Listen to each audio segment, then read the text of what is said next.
मराठा समाजाला आरक्षण देण्याच्या दृष्टीने एक पाऊल पुढे पडलेलं आहे। राज्य मागासवर्ग आयोगाने तयार केलेला एक महत्त्वाचा अहवाल राज्य सरकारने स्वीकारलेला आहे आणि तो अहवाल 20 तारखेला अधिवेशनामध्ये ठेवला सुद्धा जाणार आहे। या संदर्भात चर्चा करण्यासाठी आपल्यासोबत मराठा समाजाचे अभ्यासक आणि याचिकाकर्ते विनोद पाटील आहेत।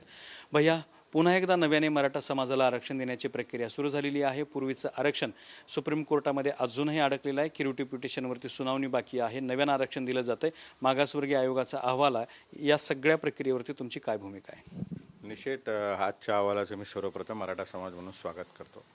राज्याच्या मुख्यमंत्र्यांची प्रतिक्रिया आपल्या माध्यमातून कळाली। त्यांनी सांगितलं की सकारात्मक अहवाल आहे। मागच्या सुप्रीम कोर्टामध्ये ज्या विषयासाठी मी भांडत आहे किंवा भांडतोय याच्यामध्ये मान्य सुप्रीम कोर्टाचं एक ऑब्झर्वेशन होतं की मराठा समाजाचं प्रतिनिधित्व अधिक प्रमाणात दिसतं।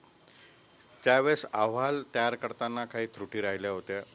त्या अहवालामध्ये मराठा समाजाचं रिप्रेझेंटेशन मराठा कुणबी मराठा म्हणून घेण्यात आलं होतं।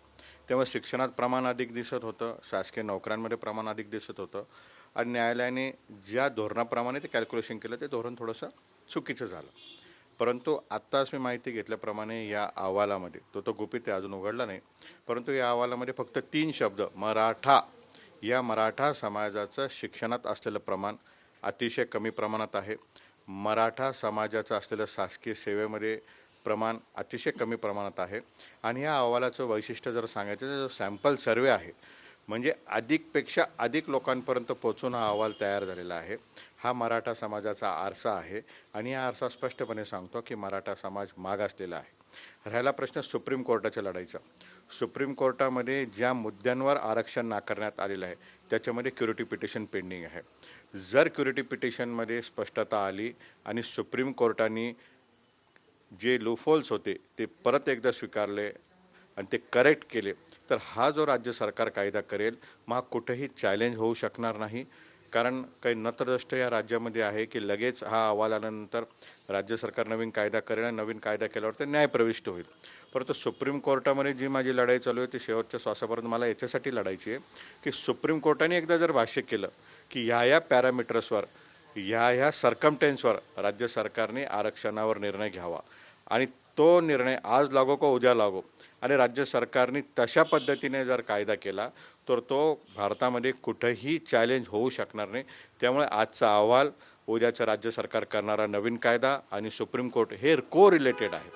त्यामुळे मला आज एक थोडंसं जाहीरपणे आपल्या माध्यमातून सांगायचं आहे की जर राज्य सरकार स्वतंत्रच आरक्षण देणार होते, राज्य सरकार कोणाच्याही आरक्षणाला न धक्का लावता आरक्षण देणार होते, राज्य सरकार वारंवार त्यांचे मंत्री, विरोधी पक्ष सगळे शासनकर्ते सांगत होते, परंतु समाजामध्ये काही थोड्या प्रमाणात तेढ निर्माण करण्याचं काम हे कशामुळं झालं, मग याची जबाबदारी कोण घेणार? माझा थेट सवाल माननीय मंत्री महोदय छगन भुजबळ साहेबांना देखील आहे।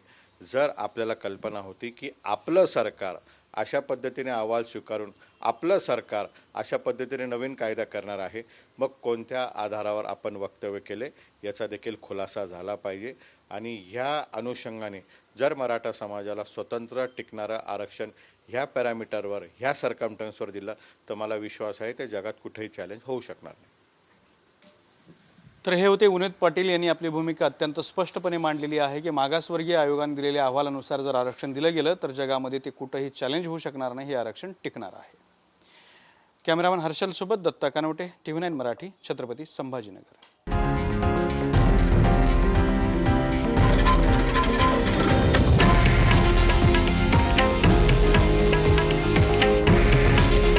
हे आहे देशातील नंबर 1 न्यूज नेटवर्क आणि आपण पाहत आहात TV9 मराठी। काळजी तुमची, हित महाराष्ट्राचं।